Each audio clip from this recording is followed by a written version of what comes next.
나의 삶은 처음부터 하나님의 은혜였습니다. 믿음이 전혀 없던 가정이었지만 전쟁과 눈물의 역사 속에서 하나님은 보이지 않게 일하시며 믿음의 씨앗을 심으셨습니다.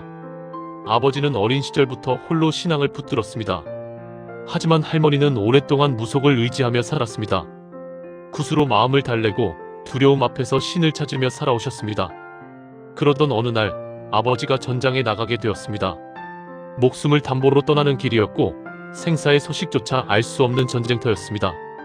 두려움과 불안으로 밤을 지새우던 할머니는 결단하셨습니다. 이제는 더 이상 무당을 의지하지 않겠다. 내 아들이 믿는 하나님을 의지하겠다. 굿거리를 치우고 무속에서 돌아서서 성경을 펴고 무릎을 꿇으셨습니다. 그 순간부터 할머니의 삶은 바뀌었습니다.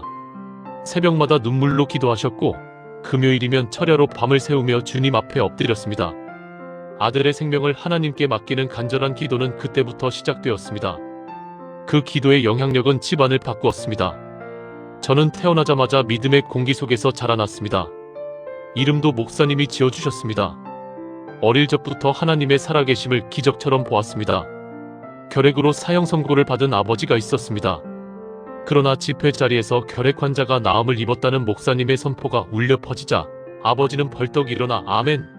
을 외쳤습니다. 병원에서 검사했을 때 의사와 간호사 모두 놀랐습니다. 결핵이 완전히 사라졌던 것입니다. 오랫동안 얼굴에 있던 할머니의 큰 혹도 사라졌습니다.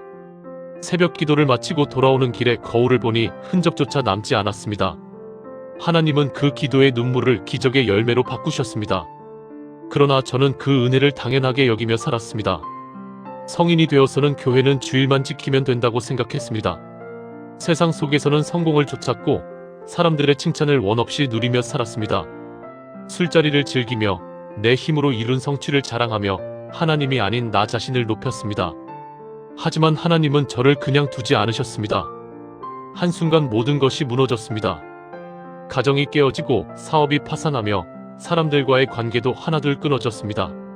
내가 세웠다고 믿던 모든 것은 모래성처럼 무너져 내렸습니다. 15년이라는 세월을 술과 절망 속에서 보내며 스스로 도망자 같은 인생을 살았습니다. 그러던 어느 날 무거운 몸을 이끌고 주일 예배당 뒷자리에 앉았습니다. 그날 목사님의 말씀이 제 심장을 꿰뚫었습니다. 믿지 않는 자의 죄보다 믿는다 하면서 죄를 짓는 자의 죄가 더 크다. 그 순간 온몸에 소름이 돋았습니다. 하나님의 진노 앞에 홀로 선 것 같은 두려움이 몰려왔습니다. 심장이 요동치고 땀이 솟구치며 그 말씀은 마치 나를 향한 선포처럼 들렸습니다. 그날 이후 저는 무릎 꿇고 회개하기 시작했습니다. 새벽마다 눈물로 과거의 죄를 고백했습니다. 술과 담배가 끊어지고 어둠 속에서 빛으로 나아가기 시작했습니다. 그때부터 하나님은 제 삶을 다시 일으키셨습니다. 막막하던 삶의 길이 열리고 작은 식당을 허락하셨습니다. 믿음의 사람들을 만나게 하셨고 끊어졌던 인연이 회복되며 새로운 길이 열렸습니다. 하나님은 무너진 저를 다시 세워주셨습니다.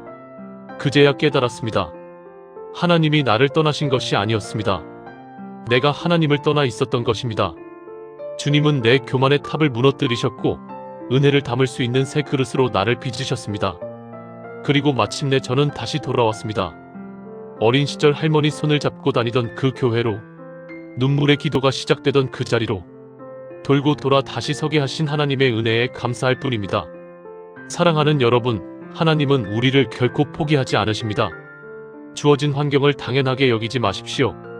지금의 자리, 지금의 상황이야말로 주님이 허락하신 최선의 자리임을 믿으십시오. 시련은 축복의 통로가 되고 눈물은 감사의 노래로 바뀝니다. 저는 고백합니다. 내가 살아온 모든 날은 하나님의 은혜였습니다. 앞으로의 삶 또한 오직 은혜로만 살겠습니다. 하나님께서 주신 은혜를 혼자 간직하지 마세요. 여러분의 간증을 보내주시면 영상으로 함께 나누고 더 많은 이들과 은혜를 전하겠습니다.